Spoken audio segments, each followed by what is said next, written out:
Okay, I've got some really great news.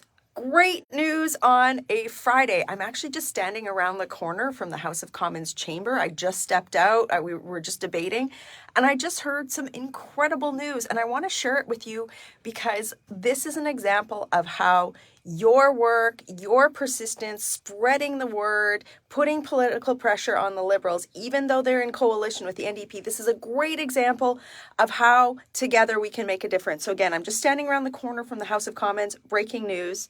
So you remember that the Liberals, they haven't done anything to address violent crime in Canada.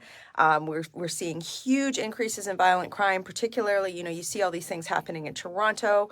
And we know, the Liberals know, that there's a big problem with smuggled firearms from the United States that are used in gang violence, right? The Liberals have done, in 8 years, they've had 8 years to do something. They've done nothing to prevent smuggled firearms coming in. And what they did before Christmas, if you remember, they put in place all of these amendments, sneaky amendments in a bill that would have banned a lot of rifles that are used in hunting, that are used by First Nations, that are used by farmers, hunters in rural parts of the country. These are not the firearms that are being used in violent crime. We know that most of the violent crime that happens in Canada with firearms are from firearms smuggled in from the US. Liberals had 8 years to do this, but they put in place these amendments that would ban these legally owned tools.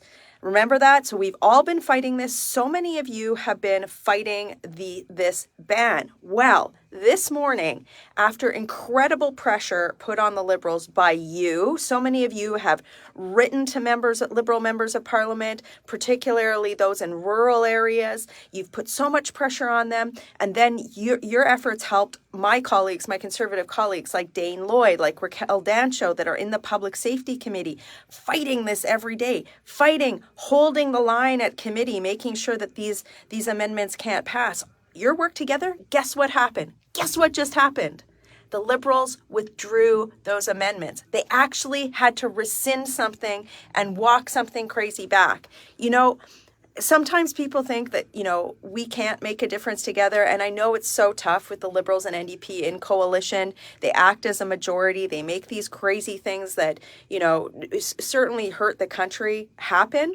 But I just want to let you know, please share this video, because a lot of times I'll hear, people can't make a difference, that activism doesn't work. Activism works. We live in a country where we have the right and the privilege to raise our voices and to fight bad legislation, bad policy, and that's what you did. I know so many of you wrote to us, you wrote to other Liberals, a member of Parliament, saying, no, you can't do this. You can't ban these tools that are integral to our country, particularly when after 8 years, you've refused to deal with the issue of smuggled firearms, and you've actually seen a massive increase in violent crime. You have no credibility, Liberals. This is just great breaking news. So the Liberals, breaking news, they have rescinded these amendments in this bill that would ban these hunting rifles. I'm just getting details now, but just share this video. I just wanted to come to you. I got to get back into the House of Commons to debate, but this is what happens when, the community, when people in this country say, no, enough is enough, and work together to affect change. Thank you. You certainly put wind in my sails. You make it easier for people like me and my colleagues in the Public Safety Committee to do their job. Share this video, get the word out, and let's keep pressing this Liberal government. After 8 years, they've got to go. Working hard for you in Ottawa. Have a great day.